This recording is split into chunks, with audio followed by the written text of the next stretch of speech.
Bismillahirrahmanirrahim. Assalamualaikum warahmatullahi wabarakatuh.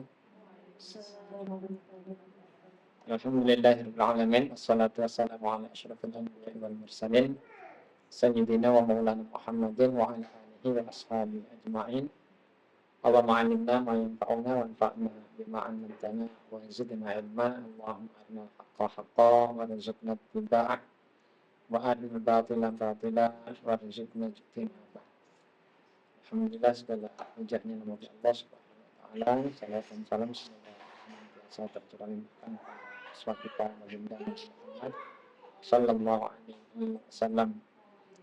Insyaallah di pertemuan hari ini kita akan membahas kembali tentang ilmu jiwa dalam Al-Qur'an dan As-Sunnah.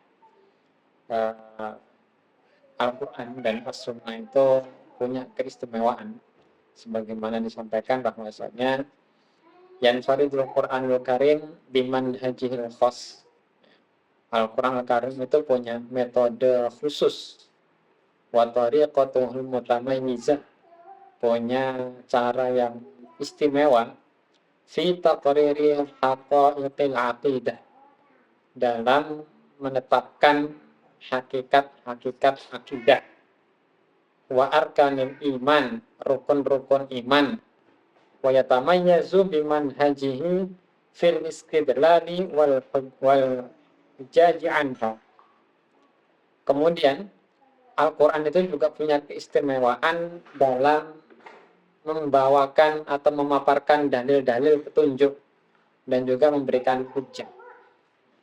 Termasuk di dalamnya nanti Al-Quran itu juga istimewa metode dan caranya dalam menyampaikan hakikat jiwa manusia. Di antara metode di sini disampaikan manhajul Quran Al-Karim dalam mengenalkan jiwa manusia itu ada manhaj fitri. Nah, ini sering kita dengar apa istilah apa? Fitrah ya. Ada sekolah fitri, ada apa namanya? Sekolah berbasis fitrah dan lain sebagainya.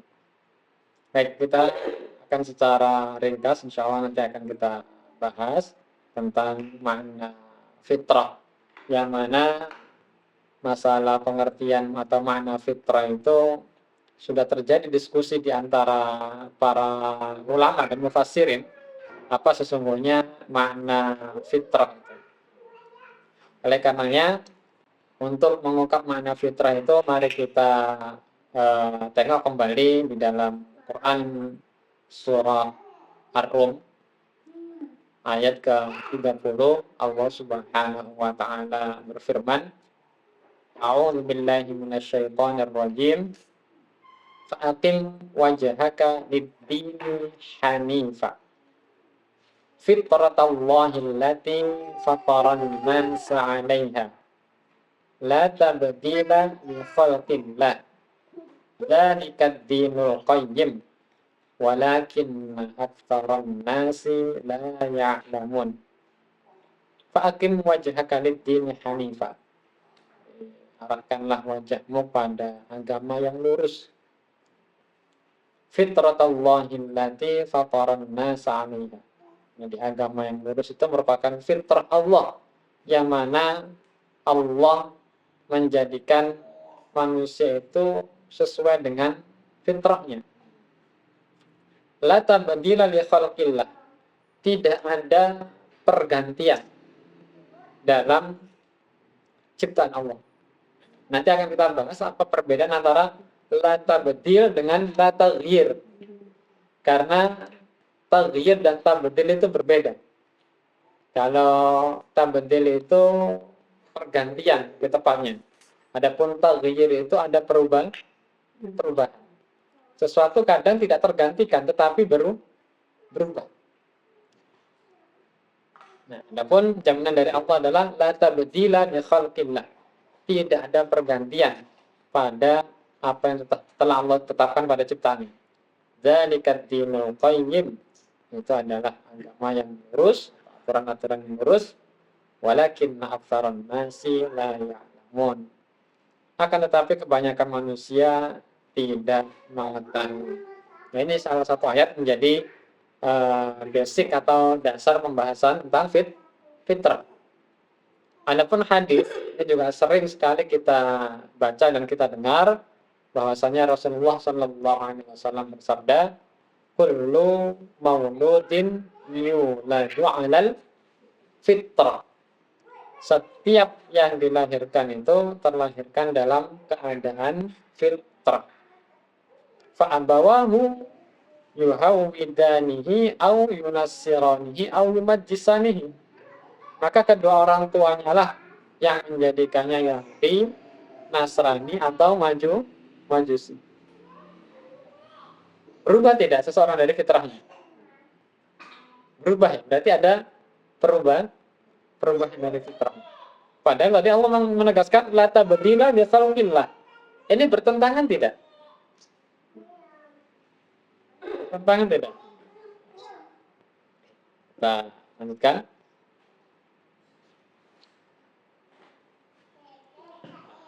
Makna fitrah ini kemudian banyak perdebatan. Apa sesungguhnya fitrah yang dimaksud? Ada beberapa berpendapat fitrah seorang anak ketika dilahirkan itu seperti apa? Kertas putih itu, pernah dengar? Iya, pernah dengar ya? Seperti kertas putih. Maka tergantung nanti bagaimana lingkungan dan kedua orang tuanya memberikan corak. Ada yang gambarnya bulat-bulat, ada yang kotak-kotak, segitiga, dan seterusnya. Ada yang mengatakan fitrah itu adalah itu, kertas putih. Tetapi di sini disampaikan bahwasanya fitrah yang dimaksud oleh Al-Quran dan Al-Hadis adalah annal fitrata ma'naha al-Islam. Fitrah yang dimaksud dalam Al-Quran dan Hadis itu adalah fitrah Islam. Apa dalilnya? Apa namanya? Yang menjadi penguat pendapat bahwasanya fitrah yang dimaksud adalah fitrah Islam. Di antaranya tadi di Quran surah apa tadi? Ar-Rum ayat 30 ya. Allah Subhanahu wa taala berfirman, "Fa'aqim wajhaka lid-dini hanifa." Bukankah din yang hanif itu adalah Islam? Kemudian di hadis pun menyebutkan fa'abawahu yuhawidanihi au yunassiranihi au yumajjisanihi. Berarti fitrah yang sebelumnya itu adalah fitratul Islam. Ini diantara dalil-dalil yang menunjukkan bahwasanya fitrah yang dimaksud adalah fitrah Islam.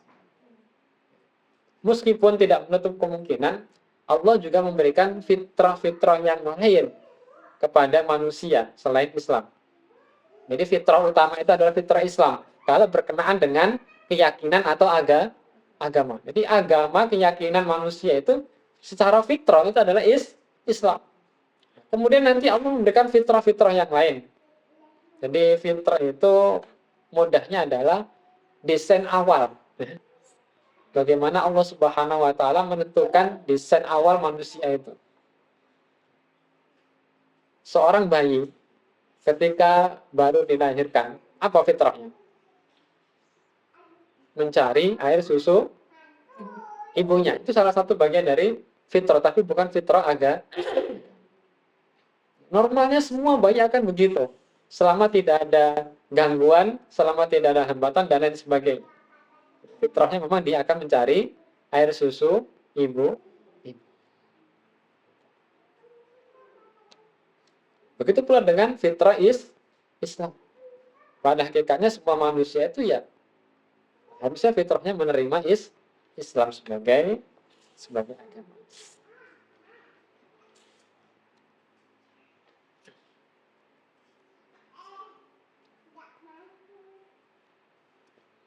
Baik, kita lanjutkan ini tentang fitrah. Kemudian Allah Subhanahu wa taala tadi menjelaskan bahwasanya manusia dilahirkan itu sudah punya corak ya. Berarti bukan kertas bersih. Coraknya apa tadi? Islam. Di dalam Quran surah An-Nahl ayat ke-78. Allah Subhanahu wa taala berfirman, "Wallahu akhrajakum min butuni ummahatikum la ta'lamuna syai'an. An-Nahl ayat 78. Dan Allah telah mengeluarkan kalian dari perut ibu kalian, la ta'lamuna syai'an, tidak mengetahui apa-apa. Ini yang menjadi dasar atau dalil orang-orang mengatakan manusia itu fitrahnya seperti kertas putih, karena dilahirkan dari perut ibunya dalam kondisi tidak tahu apa-apa. Bertentangan tidak dengan pernyataan bahwasanya manusia itu dilahirkan sudah punya corak fitrah Islam?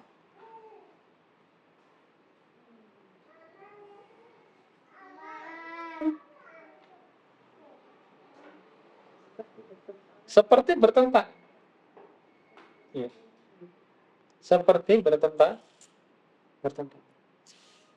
Tetapi nyatanya tidak demikian. La ta'lamuna syai'an di sini berkaitan dengan ilmu ma'rifat, pengetahuan yang didapatkan melalui pendengaran dan penglihatan. Adapun fitrah yang dimaksud itu adalah sebuah corak yang sudah tertanam dalam diri seseorang.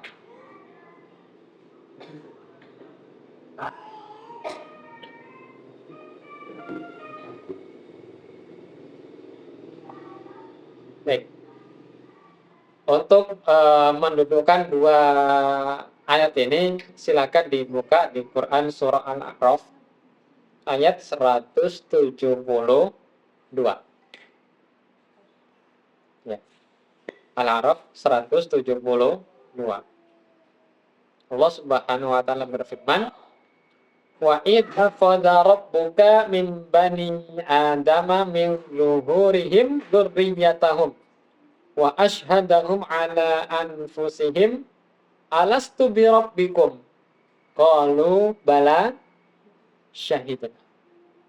Ini adalah sebuah janji yang diambil oleh Allah Subhanahu wa taala kepada keturunan Adam sebelum mereka dilahirkan ke alam dunia.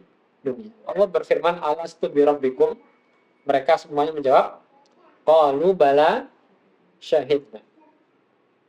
Mereka berkata, bahkan ya benar, kami bersaksi.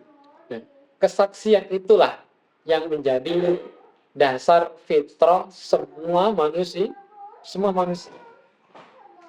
Hanya saja nanti ingatan akan hal ini itu bukan dihapuskan, tetapi ditutup oleh Allah Subhanahu wa ta'ala. Meskipun ingatan akan peristiwa tersebut ditutup oleh Allah Subhanahu wa ta'ala, tetapi pengaruhnya masih ada dalam diri manusia. Jadi masih sangat membekas. Kita pun demikian, ada beberapa peristiwa atau kejadian yang kita sudah tidak ingat, tetapi efeknya, pengaruhnya itu masih ada. Begitu pula dengan manusia ini. Jadi pernyataan mereka sebelum mereka dilahirkan itu ditutup, kemudian mereka lupa, tetapi pengaruhnya masih ada. Ini adalah fitrah. Kemudian berikutnya, kalau dikatakan manusia itu dilahirkan tetapi tidak mengetahui apa-apa seperti kertas putih, bayi itu tahu tidak bagaimana caranya menyusu? Siapa yang mengajarkan? Iya, sudah sesuai dengan fitrah. Tapi bukan fitrah Islam yang dimaksud ya. Di sini fitrah yang lain. Karena la ta'lamuna syai'an di sini maksudnya adalah ilmu yang didapat dari pendengaran dan penglihatan. Fa iqraruhum bihadzal ishhad yatadammanu tauhidul ilm wal qasd. Ini pengakuan mereka atau kita semuanya di zaman sebelum kita dilahirkan ini mengandung nilai-nilai tauhid.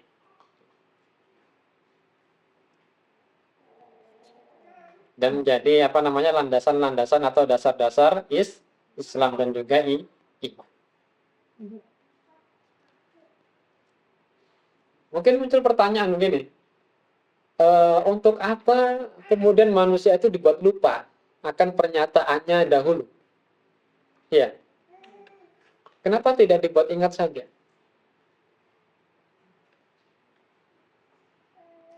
Pernah bertanya seperti itu tidak? Kok kita dibuat lupa? Karena memang ketika kita diciptakan di alam dunia, alam tempat kita hidup hari ini, itu merupakan darul ibtilah, tempat uji.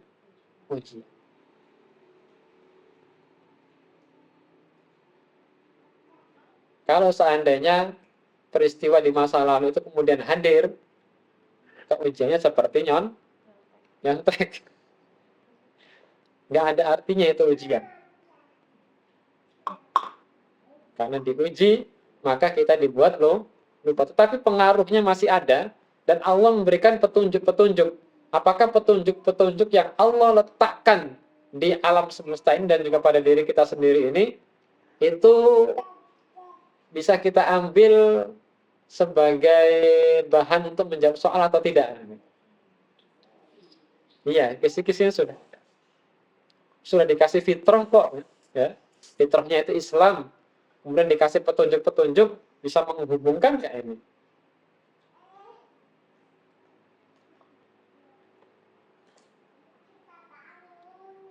Ya, kembali kepada kalimat la tabdila dengan la taghyira tadi. Allah mengatakan la tabdila li khalqillah. Misalkan begini, saya punya HP. HP ini tidak akan tergantikan. Tapi bisa saja HP ini tiba-tiba bocel, ya, tiba-tiba lecet dan seterusnya. Fitrah manusia yang Allah takkan pada manusia itu ya begitu. Allah tidak akan mengganti itu dengan yang lain. Tetapi ada goresan, ada luka, ya, ada apa lagi, ya, dan begitulah. Ya. Tetapi dia bukan tidak berubah, tidak terganti. Maka orang kok kafir, itu sebenarnya dia masih punya fitrahnya, tidak kemudian fitrahnya hilang jadi kafir, tidak. Tetapi terkikis, mengalami perubahan, bukan pergantian. Karena kita membahas tentang jiwa manusia, kita juga harus paham betul bahwasanya dalam jiwa manusia ini ada yang namanya fitrah. Kita pahami betul ini tentang fitrah. Jadi tugas kita itu bukan mengganti fitrah kita, tetapi apa? Mengarahkan kembali kepada fitrah. Lebih mudah mengganti atau mengarahkan kembali? Harusnya kembali ya. Berikutnya di sini tentang alamatul fitrah. Tanda-tanda fitrah. Al-fitrahu syai'un kaminun fi nafsil maulud. Fitrah itu adalah sesuatu yang tersembunyi dalam diri seseorang yang dilahirkan. Lakinnaha tadharu fi surati alamatin katsirah. Meskipun tersembunyi, tetapi namanya fitrah itu punya alamat-alamat, punya tanda-tanda yang menunjukkan keberadaannya. Kita bisa lihat tidak fitrah kita. Tapi kita yakin tidak kalau kita punya fitrah. Ya, nah ini tanda-tandanya. Minhu tandanya. Awalan wujudu naz'atit tadayyun 'indal insani mundu khalaqahu Allah Ta'ala. Adanya kecenderungan atau keinginan untuk beragama dari diri manusia semenjak Allah menciptakannya. Semua orang itu pasti punya kecenderungan ingin beragama. Orang taruh di tengah hutan lahir itu, pasti dia akan mencari sesuatu untuk disembah. Dia ingin beragama. Karena memang itu adalah fitrah. Berarti dalam mendidik manusia, hal pertama yang harus dilakukan adalah apa? Penuhi dulu kebutuhan itu, karena orang fitrahnya itu beragama. hatta laqad arrafa ba'dul falasifah al-insan bi annahu hayawanun lahu din. Sampai-sampai ada beberapa filosof ya, yang mencoba mendefinisikan tentang manusia itu bahwasanya manusia adalah hewan yang beragama atau makhluk yang beragama. Karena semua manusia itu punya kecenderungan untuk beragama. Meskipun dia menyatakan dirinya itu apa? Ateis atau lebih lembut atau agnostik atau apa itu. Iya. Tetap saja sebenarnya secara fitrahnya dia akan ingin beragama. Ini tanda pertama atau alamat pertama. Tanda yang kedua atau alamat kedua, zuhurul fitrati 'inda syada'id. Munculnya fitrah dalam kondisi sulit. Misalkan dia ditimpa kemalangan, kesulitan, musibah, biasanya dia kembali itu kepada penciptanya. Allah Subhanahu wa taala berfirman, "Wa idza massan nasu durrun da'aw rabbahum munibina ilaihi." Apabila manusia itu ditimpa malapetaka, mereka akan berdoa kepada Rabb mereka, kembali kepadanya. Ya. Tetapi nanti kalau sudah enak baru lupa lagi. Sampai ada cerita di Uni Soviet itu kan secara ini ya, apa? Komunis ya. Tetapi ketika latihan pesawat terbang itu ada pesawat jatuh, hampir-hampir menimpa istri presidennya salah waktu itu. Tiba-tiba dia berteriak, oh my God. Katanya nggak percaya Tuhan. Itu refleks fitrahnya keluar di kondisi-kondisi seperti. Inilah hikmahnya. Kenapa kadang-kadang Allah Subhanahu wa taala itu menimpakan kepada kita kondisi agar kembali muncul lagi fitrah. Karena manusia kalau hidupnya itu enak terus, iya, lupa. Kayak anak kecil itu, main terus, nggak pulang-pulang. Fitrahnya anak kecil, kalau kesandung jatuh, iya pulang ke rumah. Nggak perlu begitu. Manusia sama lah. Enak terus itu lupa sama Tuhan. Begitu susah, dia baru ingat, minta pertolongan, minta bantuan dan seterusnya. Karena sudah menjadi fitrah.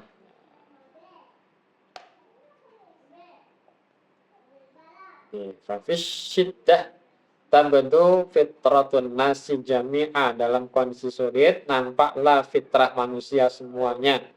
Kama hiya fi asliha alladzi khalaqallahu alaihi, sebagaimana asalnya yang Allah ciptakan manusia di atas fitrahnya. Insyaallah.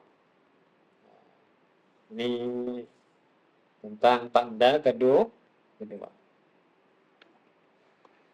Ketiga, zuhurut tasaulat al-fitriyah 'anil kauni wal hayati wal insan.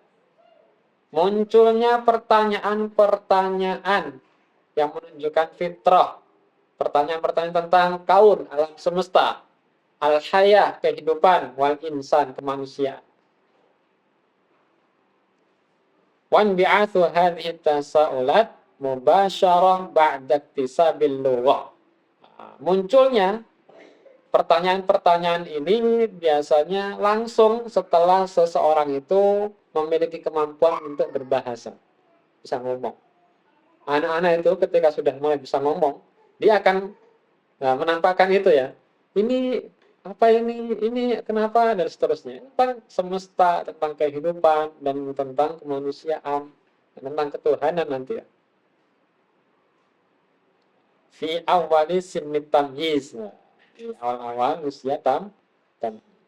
Ini menunjukkan bahwasanya memang manusia punya fitrah akan hal tersebut, sehingga dia mempertanyakan, mencari jawaban. Dia lupa memang jawaban alastu birabbikum qalu bala syahidna, tetapi jawaban itu masih sangat membekas dan memiliki pengaruh dalam kehidupan, sehingga dia bertanya-tanya, siapa yang menciptakan kita, siapa yang membuat ini, siapa itu, seterusnya.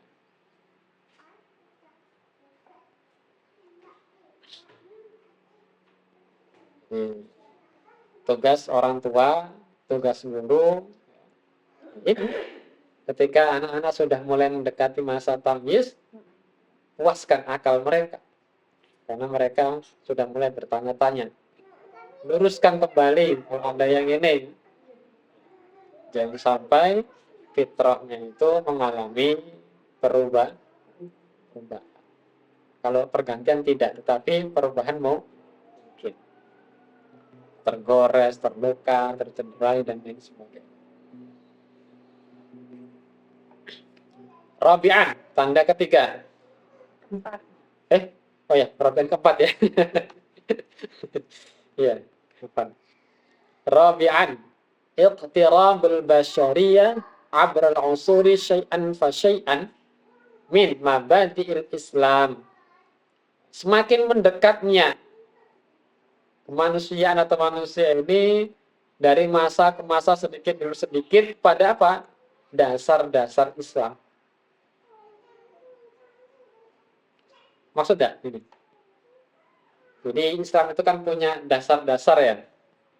Nah, semakin ke sini, orang itu semakin mendekat kepada apa yang disampaikan oleh Islam. Tentang hak-hak dan seterusnya. Ya, semenolak apapun, nanti pada asalnya, pada dasarnya fitrah mereka itu berbicara seperti Islam yang sesuai dengan kehidupan manusia. Misalkan contoh pernikahan, ya, Islam sudah memberikan aturan.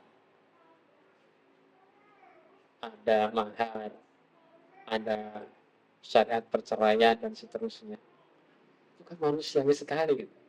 Orang nikah nggak boleh cerai, ternyata itu tidak mungkin. Pasti ada masalah, dan Islam memberikan solusi. Sebagai salah satu contoh. Apalagi contoh yang lain? Semakin ke sini, semakin ini pembagian waris dan seterusnya.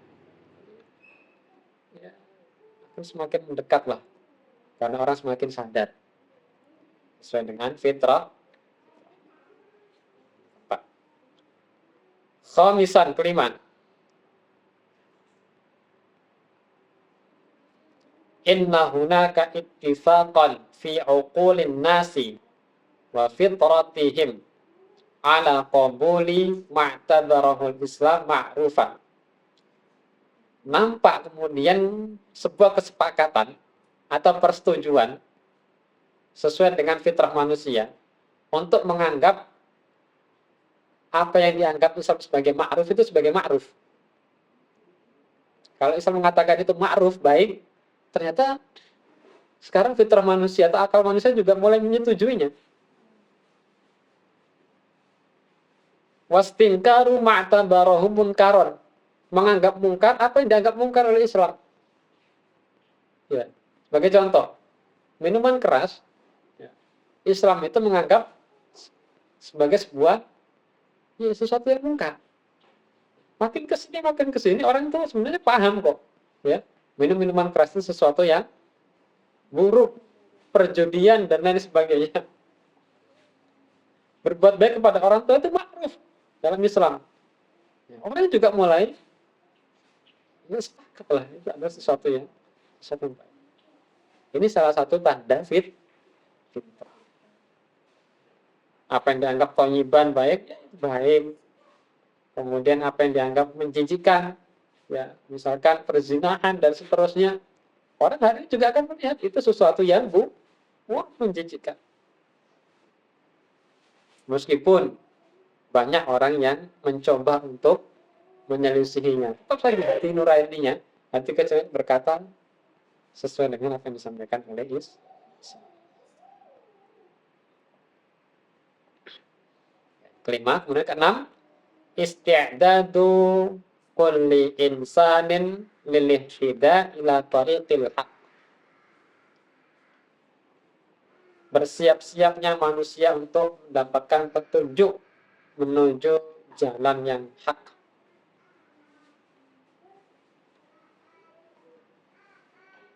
Dari mana ini? Jadi sebenarnya masih berhubungan dengan contoh yang kelima tadi. Coba lihat sekarang. Dunia barat hari ini sudah mulai mengecam. Apa yang dikecam? Kejahatan Israel. Apakah karena mereka beragama Islam? Karena apa?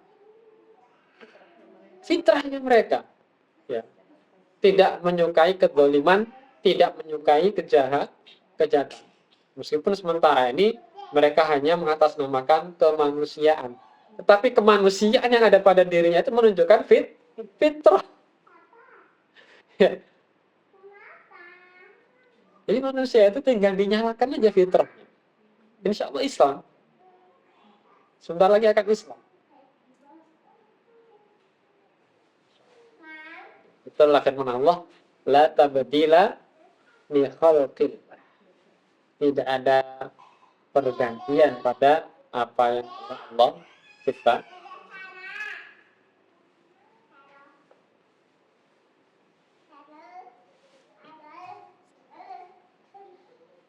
Ya, ini sepintas saja tentang fitrah.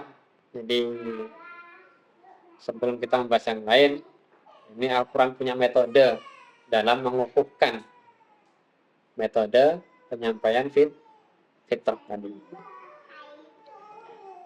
Maka nanti di dalam Al-Quran itu banyak Al-Quran berbicara, memberikan pengarahan. Itu yang diajak bicara itu adalah fitrah. Kalau ingin memperbaiki manusia, berarti arahkan dia kembali kepada fitrah.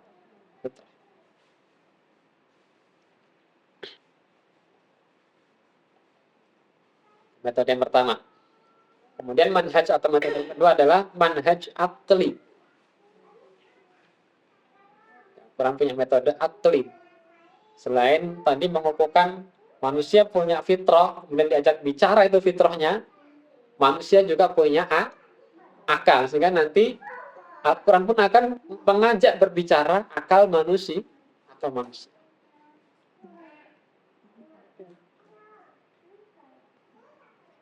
Sini disebutkan laqad dafa'al Qur'anul Karimu 'anil aql. Al-Quran itu memberikan pembelaan loh terhadap akal. Wa rafa'a qadrahu, mengangkat derajatnya. Insyaallah. Bagaimana Al-Quran memuliakan akal.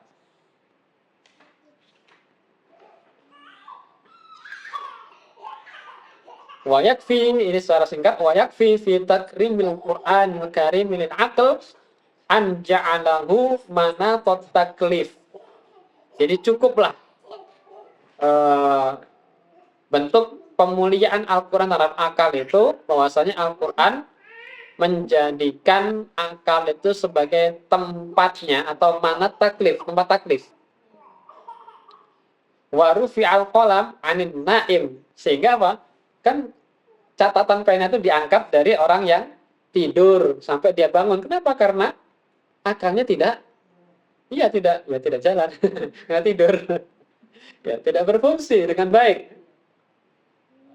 Wa 'anil majnun hatta yaqil. Dari orang yang gila sampai dia kembali waras, berakal. Wa 'anis sabi hatta yahtalim. Anak kecil sampai dia ihtilam atau akalnya sempurna. Memang ada pernyataan Islam itu bukan agama akal, ya. Jadi jangan apa-apa diakalin, menggunakan akal. Ternyata Al-Quran memuliakan orang akalnya tidak bekerja saja, itu tidak dikenakan taklif. Wa qad bayyana ar-Raghib al-Asfahani al-musanida al-mutabadila bainal aql wad din. Jadi ini ada Al-Asfahani membuat sebuah pertanyaan, untuk memberikan kita gambaran bagaimana hubungan antara akal dan agama ini. Perhatikan. I'lam annal aqla la yahtadi illa bisyara'. Ketahuilah bahwasanya akal itu tidak akan bisa mendapatkan petunjuk kecuali dengan syariat. Wasyara' la yatabayyan illa bil aql. Syariat itu tidak akan nampak jelas kecuali dengan menggunakan akal. Jadi syariat tidak akan nampak jelas ya bagi kita kalau kita tidak menggunakan akal. Fal aqlu kal asasi. Maka akal itu seperti asas. Apa? Asas itu dasar, landasan. Wasyara' kal bina. Syariat itu seperti bangunannya. Wala yughni asasun malam yakun binaan. Jadi tidak cukup hanya asasnya saja, dasarannya saja, tanpa adanya bangunan. Walan yathbut bina'un malam yakun asas. Dan sebuah bangunan juga tidak akan menjadi kokoh tanpa punya asas, fondasi di bawahnya, landasannya itu. Ya, ini gambaran antara akal dan syariat. Wa aidan fal aqlu kal basar. Dan juga akal itu seperti basar. Apa basar? Penglihatan. Wasyara' kasyi'a. Syariat itu seperti cahaya. Jadi semburat pancaran cahaya. Walam yughnil basaru ma lam yakun syi'a'un min kharij. Penglihatan itu tidak bisa melihat sebenarnya kalau tanpa adanya apa? Pantulan. Iya, pantulan cahaya yang masuk ke dalam mata kita. Betul ya? Walam yughni syi'a'u ma lam yakun basar.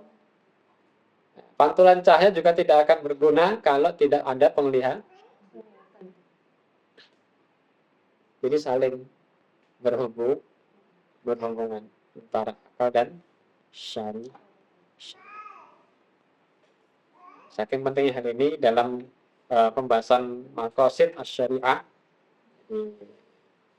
apa-apa yang berkaitan dengan halal, haram dan sebagainya itu kalau dikerucutkan itu merujuk kepada 5 maqasid.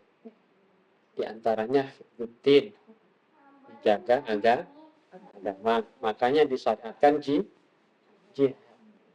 Kemudian yang berikutnya hifdzun nafas, menjaga keberlangsungan hidup manusia.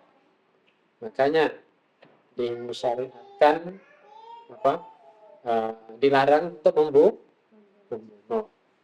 Kemudian ada hifdzul aql, menjaga akal, sehingga dilarang minum khamr dan hal-hal yang bisa merusak akal. Ada hifdzul nasl juga, menjaga keturunan, kan diperintahkan untuk menikah. Dan ada hifdzul ir, sarannya menjaga kehormatan, sehingga diharamkan berzina dan seterusnya. Bagi tambahan, ini menunjukkan mulianya akal dalam pandangan syariat Islam. Jadi jangan salah, kemudian apa-apa, nggak usah pakai akal. Ya, itu juga tidak. Kemudian di sini Al-Quran Al-Karim yushirul akal fi majalihis sahih. Al-Quran Al-Karim mempergunakan akal dalam tempat yang sesuai, tempat yang tepat. Apa saja sebenarnya tugas akal itu? Jadi di sini dijelaskan bahwasanya menurut Al-Quran tugas akal itu ada 3. Yang pertama adalah al-kasfu anis sunanin lati tasiru bihal makhluqat min jamadin wa nabatin wa hayawanin wa insan qasda taskhiriha wal intifa' biha. Di menyingkap al-kasfu, tugas akal ini. Menyingkap anis sunanil lati tasir bihal makhluqat. Jadi menyingkap tentang sunnah-sunnah kaun alam semesta. Baik itu jamat, benda matinya, atau nabat, pohon, tanaman-tanamannya, wahayawan, hewan-hewannya, dan insan, manusianya. Tugas akal untuk menyingkap sunnah kauniyah ini tadi. Untuk apa? Ya, Allah Subhanahu wa Ta'ala menundukkan matahari dan bulan. Untuk apa? Allah Subhanahu wa Ta'ala menundukkan bintang-bintang, bahkan menundukkan hewan-hewan untuk bisa ditunggangi oleh manusia. Ini tugasnya apa? Akal. Ini yang pertama. Kemudian yang kedua, fahmu ma'anin nususis syar'iyyah. Untuk memahami makna nas-nas syariat. Wa idrakul asrar wal hukm wal maqasid allati tadammanatha ahkamuha. Juga untuk mendapatkan rahasia, ya, kemudian hukum atau hikmah, maksud-maksud dalam nas syariat tersebut. Hingga ada para ulama kita berijtihad dan lain sebagainya. Tugasnya apa ini berarti? Ada ijtihad, ada istinbat, tugasnya akal. Itu tadi tentang alam semesta, akal harus berfungsi. Tentang nas-nas ayat juga harus berfungsi. Dan yang ketiga, al-i'tibar minal hikam wal asrar al-kamina fil kauni wasyara'. Ini merangkum dua tugas tadi sebelumnya. Ini mengambil ibrah dan hikmah serta rahasia-rahasia yang tersembunyi dalam alam semesta serta nas-nas syariat.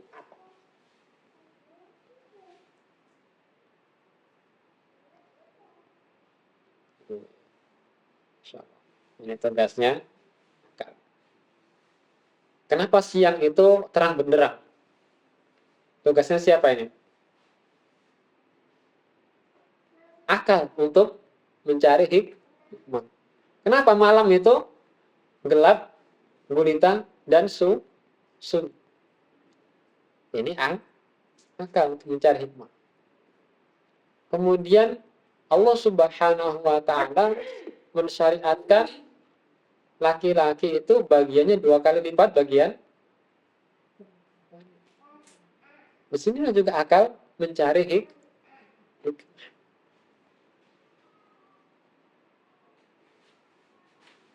Tetapi tetap saja dalam bertugas, akal itu harus dibingkai, diarahkan oleh syariat.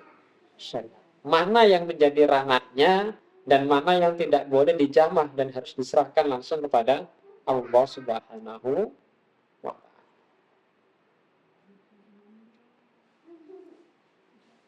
Nah, di sini dihadirkan beberapa contoh di antara di dalam Quran surah Az-Zukhruf ayat 13. Ya. Az-Zukhruf ayat 13 Allah Subhanahu wa Ta'ala berfirman, litastawu ala duhurihi summa tadhkuru ni'mata rabbikum, agar kalian bisa nyaman di atas punggung-punggungnya, maksudnya punggung-punggung kendara hewan-hewan menjadi kendara. Summa tadhkuru ni'mata rabbikum, kemudian kalian mengingat nikmat. Berarti akal itu juga punya tugas untuk menyadari nikmat-nikmat dari Allah Subhanahu wa Ta'ala. Idza stawaitum alaihi wa taqulu subhanalladzi sakhkhara lana hadza wa ma kunna lahu muqrinin. Kalau bukan Allah yang menundukkan hewan-hewan besar itu, lalu siapa lagi? Kok mau onta itu ditunggangi? Kok mau kuda itu ditunggang? Padahal ditendang aja lewat kita kan. Inna ila rabbina. Ini sebagai contoh akal mengungkap ada nikmat di sana, Maha Suci Allah yang telah menundukkan itu semuanya.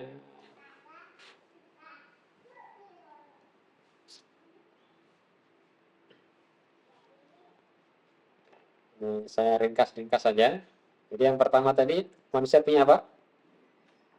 Fitrah. Yang kedua, ada akal. Itu ya. Baik. Dan Al-Quran punya metode. Metode menyampaikan dulu tentang fitrah, kemudian Al-Quran juga menyampaikan tentang akal. Kemudian nanti Al-Quran juga punya metode yang namanya manhaj amali. Tapi ini tidak kita bahas ya. Itu bukan hanya teori, Al-Quran juga menuntut supaya kita beramal. Jadi tidak cukup dipikirkan dengan akal, tetapi kita juga harus segera beramal. Begitu caranya. Diajak bicara fitrahnya, akalnya diajak berbicara, kemudian diperintahkan untuk beramal. Ini masih mukadimah.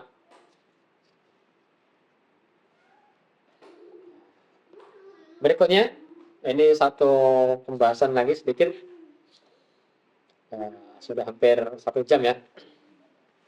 Al-Quranul Karim yuwajjihu nadharal insan ila ayatillahi fi nafsih. Al-Quran Al-Karim itu mengarahkan pandangan manusia kepada ayat-ayat Allah yang ada pada dirinya. Ya, yang ada pada diri manusia maksudnya. Di Al-Quran Al-Karim mengarahkan pandangan, perhatian manusia ini kepada ayat-ayat atau tanda-tanda kekuasaan Allah yang ada pada diri manusia. Nah, maksud ya? Ya, inilah. Tadi kurang lengkap. Kenapa kok harus diarahkan? Karena begini, khalqul insan wa wujuduhu syai'un adi wa ma'luf 'inda aktsarin nas. La yakadu yalfitu nadharahu. Penciptaan manusia dan keberadaan wujud manusia itu adalah sesuatu yang adi, biasa. Di sisi sebagian besar manusia. Jadi sebagian besar orang itu menganggap penciptaan kita dan keberadaan kita itu sesuatu yang adi, sesuatu yang biasa, bukan sesuatu yang istimewa. Betul nggak?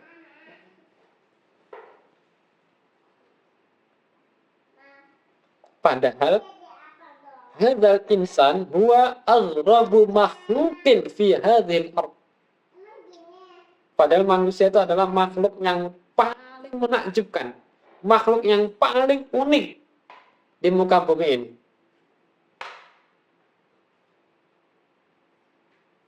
Lihat penciptaan manusia itu kan, pertama kali sampai Allah mengutus malaikat ngambil tanah dari beberapa wilayah bumi. Setelah itu nggak langsung diciptakan kan, ada proses-prosesnya kan. Tapi manusia melihat dirinya itu sesuatu yang biasa saja. Coba kita bandingkan.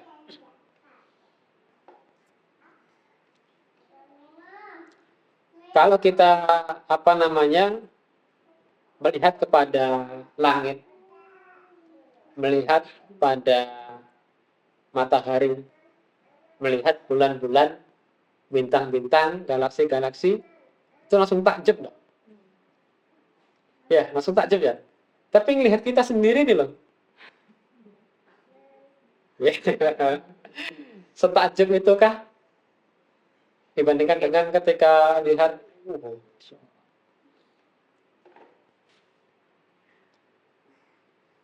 oleh karenanya walihada wajhal Qur'anul Karim nadhra kulli insanin ila nafsih, mengarahkan pandangan manusia itu pada dirinya sendiri. Faja'alahu dalilan wa madlulan, supaya dirinya itu menjadi dalil, petunjuk atas kekuasaan Allah Subhanahu wa taala. Yu'til ibrah min nafsihi bi nafsihi. Supaya kita dapat ibrah untuk diri kita dari diri kita sendiri.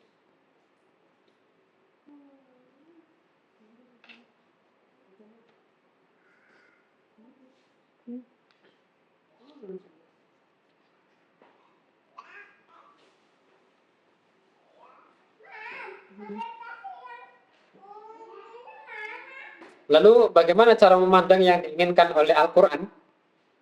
Yang diinginkan adalah innahu nadharun yattakhidut tafakkur wasilatan lirusukit tasawwur alladhi anzala ma'al anbiya anillahi wal kauni wal hayati wal insan.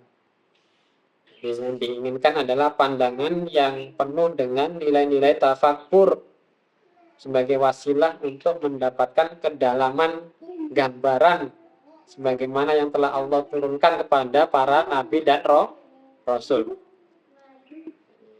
Bukan pandangan apa? Ghaflah, ini sekadar melihat begitu saja, bukan. Sehingga mirip seperti apa yang diisyaratkan oleh Al-Quran, lahum qulubun la yafqahuna biha. Jangan sampai seperti mereka adalah orang-orang yang punya qulub, hati, tetapi tidak dipergunakan untuk memahami. Walahum a'yunun la yubsiruna biha.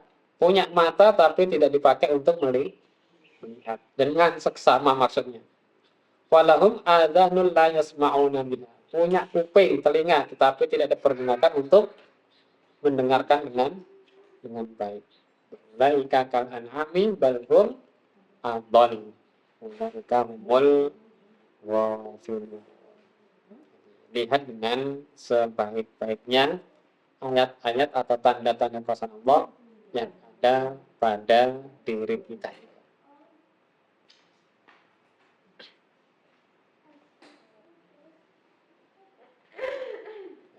Ini ada beberapa syarat di sini supaya kita bisa melihat dengan baik pada diri kita sendiri. Dalam Quran surah Qaf ayat ke-37, Qaf ayat ke-37, Allah Subhanahu wa taala berfirman, "Inna fi dzalika la dzikra liman kana lahu qalb aw alqas sam'a wa huwa syahid." Sesungguhnya pada demikian itu benar-benar ada pelajaran bagi orang yang punya hati. Aw alqas sam'a, atau dia mempergunakan pendengarannya, wa huwa syahid, dan dia menyaksikan. Syarat yang pertama, jadi disebutkan qalb tadi ya. Jadi salamatul qalb wasihhatuhu wasti'daduhu. Jadi hati kita ini harus selamat, kemudian harus sehat, dan harus siap supaya bisa memperhatikan dengan baik. Ini syarat yang pertama, hatinya harus selamat, sehat, dan siap. Syarat yang kedua, ihdaruhu wa jam'uhu wa man'uhu minat tafarruq. Harus benar-benar menghadirkan fokus. Jangan kemudian hilang fokus sih. Dan yang ketiga, ilqa'us sam' wa isra'uhu wa iqbaluhu 'ala dzikra. Telinganya juga harus mau menerima. Baru kita bisa mengambil ibrah atau pelajaran dari ayat Allah Subhanahu.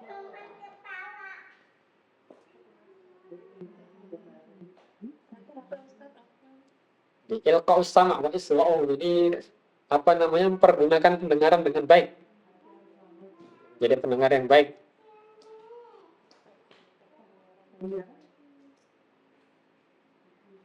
Ya, termasuk di sini berarti juga penglihatan. Karena ayat-ayat Allah itu ada dua. Ada ayat masyhudah dan ayat-ayat makru'ah. Masyhudah itu ya semesta ini, makru'ah itu nas. Ayat-ayat yang masyhudah itu juga ada dua. Ada ayat-ayat fil afaq wa ayat fil anfus.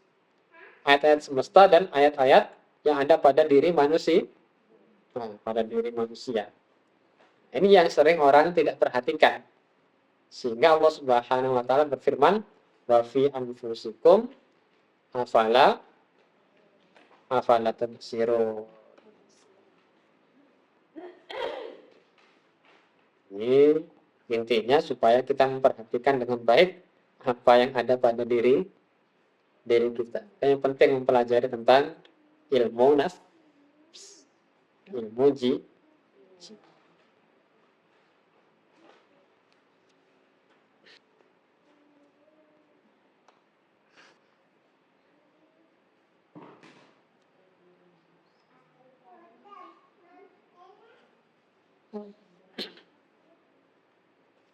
Nah, di sini ada keterangan wal insan tijaha ayatillahi fil afat wal anfus fi wahidin min mawaqifin thalatha.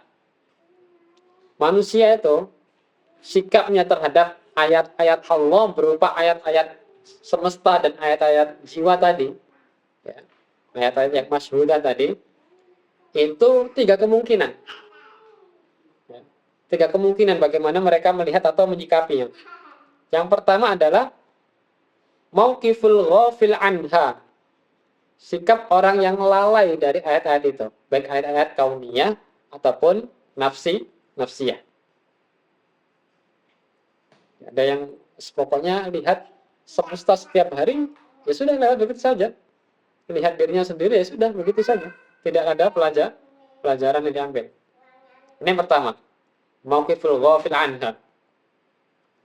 Kemudian yang kedua, mauqifun nadhir ilal ayat al-mutafakkir fiha fa idza tabayyana lahul haq saddahu anhu. Ya. Jadi ada orang yang ketika melihat ayat-ayat Allah tadi, dia merenung, berpikir, kemudian menemukan sebuah fakta kebenaran. Tetapi ujung-ujungnya dia tolak. Karena sombong, karena ada sifat taklid dan ada hawa nafsu. Ini sikap yang kedua. Dan ini banyak terjadi pada ilmuwan-ilmuwan yang tidak beriman. Kalau yang nggak berilmu ya tadi lalai begitu saja. Yang berilmu menemukan fakta, tetapi mereka tolak. Baru yang ketiga, mauqiful ladzi nadhara fi ayatillah biqalbin salim, ya. Ini melihat ayat Allah tadi dengan hati yang selamat, ya. Kemudian setelah itu dia mendapatkan kebenaran dan dia ikuti kebenaran tersebut. Ya, ini yang diharapkan oleh Allah Subhanahu wa taala kepada kita semuanya. Setelah kita memperhatikan tanda-tanda kekuasaan Allah pada diri kita, kemudian kita ikuti petunjuk tersebut.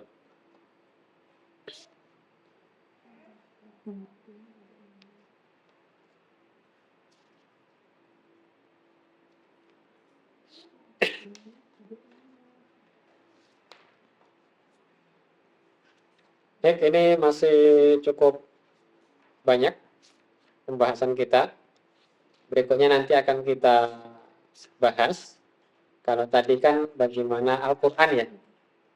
Al-Quran memberikan arahan-arahan dengan berbagai macam metodenya tadi. Ada metode berbicara tentang berbicara dengan fitrah, berbicara dengan akal.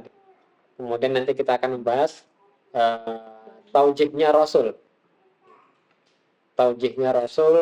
supaya kita memperhatikan ayat-ayat nafsiyah tadi. Dan juga ada taujihnya para ulama, penjelasan para ulama sebagaimana yang dilakukan oleh Al-Quran dan Rasulullah Shallallahu Alaihi Wasallam. Intinya sama sebenarnya. Baru setelah itu kita akan membahas tentang ayatul khalq wal hikmah fi marasili khalqil insan. Ayat-ayat penciptaan dan hikmahnya fi marasili khalqil insan, dalam fase-fase penciptaan manusia. Nanti ada marhalatul tin, ya, marhalatul nutfah, marhalatul alaqah, marhalatul mudghah, kemudian marhalatul idham wal lahm, marhalatul khalq al-akhar, kemudian ada marhalatul tufulah, masa anak-anak, marhalatul asyad, ketika sudah tumbuh dewasa kuat, kemudian ada marhalatul syuyukh, itu warta. Ini adalah fase-fase pertumbuhan yang akan dialami oleh manusia. Kenapa manusia mengalami fase-fase seperti itu? Ini pun akan dibahas hikmahnya insya Allah. Tapi dalam pertemuan-pertemuan yang akan datang. Kita sekarang di fase yang mana ini? Fase pula ya? Ya, masa anak-anak ya. Sukanya main aja. Baik, sementara sampai di sini dulu kajian kita pada hari ini. Ringkas-ringkas, tetapi memang ya, padat. Harus diringkas seperti itu. Karena kalau tidak dipadatkan, itu mukadimah nggak selesai sampai 1 tahun. Mukadimahnya cukup panjang. Oke, kita tutup dulu secara resmi dengan Alhamdulillahirrahmanirrahim. Subhanakallahumma wa bihamdika asyhadu an la ilaha illa anta astaghfiruka wa atubu ilaik. Akhirul kalam billahi taufiq. Wassalamualaikum warahmatullahi wabarakatuh.